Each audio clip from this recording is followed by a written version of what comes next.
Over the past 10 years in Hull, we have been developing a whole research strand around molecular imaging. And what that is, it allows clinical imaging of patients to both improve disease diagnosis and to select the best possible treatments for patients.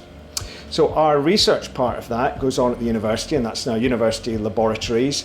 And about 2014, so just over 6 years ago, we got our fully operational positron emission tomography research centre up and working. And about the same time, in partnership with the DAISY Appeal and the Hull University's Teaching Hospital NHS Trust, clinical scanning facilities were put in that were really a step up from what was available before, so improving patient care in Hull.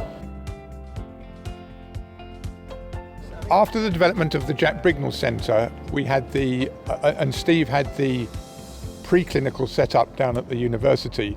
He needed somewhere to take his lab-developed radio tracers and put them into action clinically.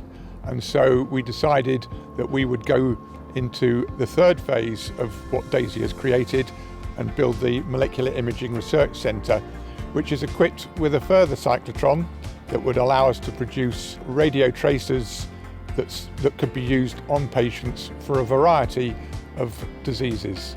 And the Molecular Imaging Research Centre allows things to come from the Positron Emission Tomography Research Centre at the University of Hull and have impact on patients in clinical trials and new technologies for disease diagnosis at Castle Hill Hospital. The positron emission tomography imaging is really the most sensitive technique for detection of cancer. And more than that, it tells you about the biochemical function of the disease.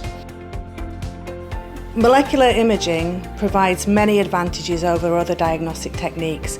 It provides a window really where we can look very specifically at different organs, whether it's the brain or the heart, and it can help diagnose diseases much earlier. And here in Hull, North Lincolnshire and East Riding, it's very difficult to get that kind of imaging, and the Molecular Imaging Research Centre will bring that home and prevent patients having to travel a long distance, speeding up diagnosis and hopefully increasing treatment pathways. Within the region we do have issues with major health inequalities.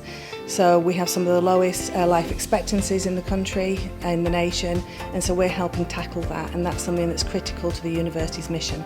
Innovation is delivered more effectively when partnerships are formed. And our partnership with the NHS Trust and the DAISY Appeal really helps build an ecosystem where innovation can thrive. And that benefits not just the university and how we can have impact from our research, but helps the NHS Trust innovate as well.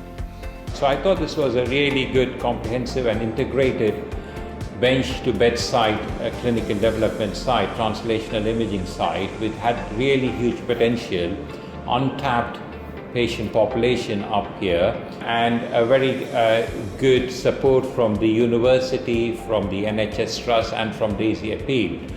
Well, we've invested quite heavily in equipment for this setup, and I think we're spending of the order of £4 million, including the cyclotron, in some kit that is not available anywhere else in the UK in the way that it's available here. And the beauty of the setup that we have, and it's down to the architecture of Castle Hill, is that we can put a scanning centre with a cyclotron bang next to a hospital and have everything on one site.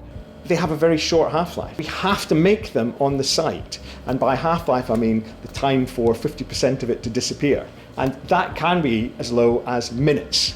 And so that's why our new Molecular Imaging Research Centre is on the hospital site, right next to where the patients are scanned. We need to remember that 1 in 2 person living in the UK would develop cancer, and they would need a PET scan. So rather than travelling from Hull to some other place to have a scan, they would have scans locally. So it is a logistical benefit for the patients and also a benefit for the whole community. I think one of the key things that we've got to remember and be grateful to the people of the region is the amazing support that we've had that's come via the fundraising from the DAISY appeal. We hope that will continue and allow us to really equip the Molecular Imaging Research Centre to the highest level and really deliver on the potential. Support us if you can, please. I think it's an exciting time, and I don't like to sound morbid, but many of you will have a PET-CT scan at some time in your lives. And so if you can put in the investment now, you'll get a better scan when you need one. For people living in this area, East Riding of Yorkshire, Northern Lincolnshire, this really is a centre of excellence. For those people who have encountered the scanner and seen what it can do, it makes a huge difference. And so every little piece of money raised really makes a huge difference, from a collecting pot which we can let you have to have on your bar or counter or workplace, anything really that you want to do, that we can help to support you.